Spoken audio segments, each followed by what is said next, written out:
হজ 2026 আপনাদের আল্লাহর অশেষ রহমতে এবার হজ 2026 আমি অ্যাটেন্ড করার জন্য পবিত্র মক্কা শরীফের উদ্দেশ্যে রওনা দিয়েছি। এবং সবাই দোয়া করবেন যেন হজ করতে পারি। এবার হজে আসার পর যেটা দেখতে পেলাম, আল্লাহর রহমতে প্রথম দিকে হজের মক্কা শরীফ পুরো খালি পেয়েছি এবং খুব ভালোভাবেই তওয়াফ করতে পেরেছি। কিন্তু যতই দিন যাচ্ছে ততই মাতাফে লোক সংখ্যা বাড়তেছে, কারণ বিভিন্ন দেশ থেকে লোকজন আসতেছে। আল্লাহর রহমতে বাংলাদেশের ফ্লাইট সবার প্রথমে মক্কায় এসেছে এবং দেন অন্যান্য দেশের ফ্লাইটগুলো এসেছে।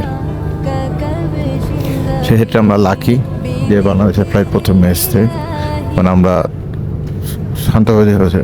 কিন্তু সবচেয়ে বড় সমস্যা হয়েছে এবার হজের সময় হাজি ছিল না, কিন্তু এখানে সৌদিয়ান সকল অনেক নারী এসে পড়েছে। তাদের জন্য আমাদের তফাতে খুব কষ্ট হয়ে যাচ্ছিল। তো আল্লাহ সুবহানাহু ওয়া তাআলা দিয়েছে, হজ করার জন্য সুযোগ সুবিধা দিয়েছে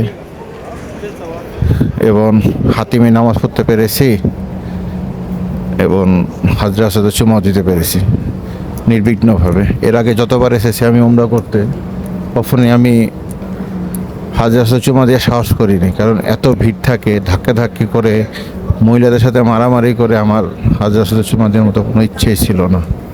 কিন্তু আল্লাহ সুবহানাহু ওয়া তাআলা এবার সেই ব্যবস্থাটা করে দিয়েছেন। সেই জন্য আল্লাহ সুবহানাহু ওয়া তাআলার কাছে লাখো কোটি শুকরিয়া যে তিনি আমাদের এই দোয়াকে কবুল করেছেন হজের প্রথম ফ্লাইটে মক্কা মুনাওয়ারাতে আসার। এবার হজের সময় এখানের আবহাওয়া খুব ভালো, না গরম না ঠান্ডা। দুপুরের দিকে হালকা রোদের তাপ থাকে, কিন্তু সকালে ঠান্ডা, বিকালে ঠান্ডা, রাতে ঠান্ডা হয়ে যায় এবং প্রচণ্ড বাতাস। সব মিলিয়ে এ পর্যন্ত আমাদের হজ ভালোই গেছে। বাকিটা আল্লাহ ভালো জানে কি হয়। তো সবাই দোয়া করবেন যেন হজ ভালো মতো সম্পাদন করতে পারি। আসসালামু আলাইকুম ওয়া রাহমাতুল্লাহি ফি আমানিল্লাহ।